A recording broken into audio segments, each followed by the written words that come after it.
అందరికీ నమస్కారం. ఈరోజు శివానందల హరిలోని 73వ శ్లోకం గురించి తెలుసుకుందాం. ముందుగా స్వామిని స్తుతిస్తూ ఓ ప్రార్థనా శ్లోకం.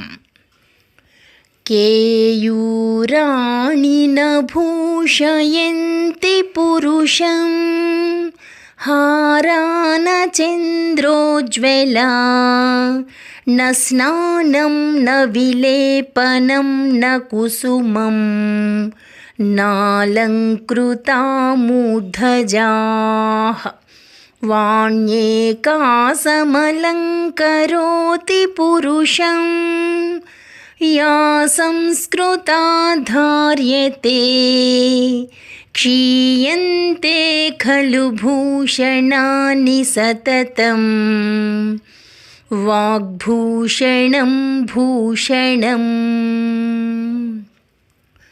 ఇప్పుడు శివానందల హరిలోని 73వ శ్లోకం. ఓం నమః శివాయ.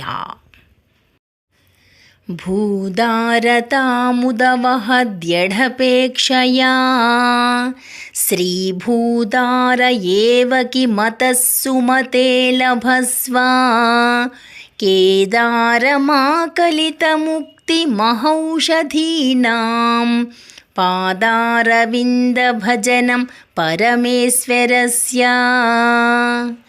ఈ శ్లోకం యొక్క అర్థమేమిటంటే, పరమేశ్వరుని పాదపద్మమును దర్శించుటకై శ్రీదేవి మరియు భూదేవి భార్యలుగా కల విష్ణుమూర్తి వరాహ రూపము దాల్చెను.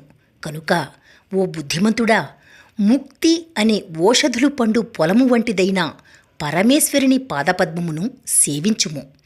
సదాశివ, శ్రీదేవి మరియు భూదేవి సతీమణులుగా కలిగిన విష్ణు భగవానుడే స్వయముగా నీ పాదపద్మములను దర్శించుటకై వరాహ రూపమును పొందినాడు. పరమేశ్వరుని పాదపద్మములలో ముక్తి అనే ఔషధములు పండుతాయి. అటువంటి పాదములను ఆశ్రయించు.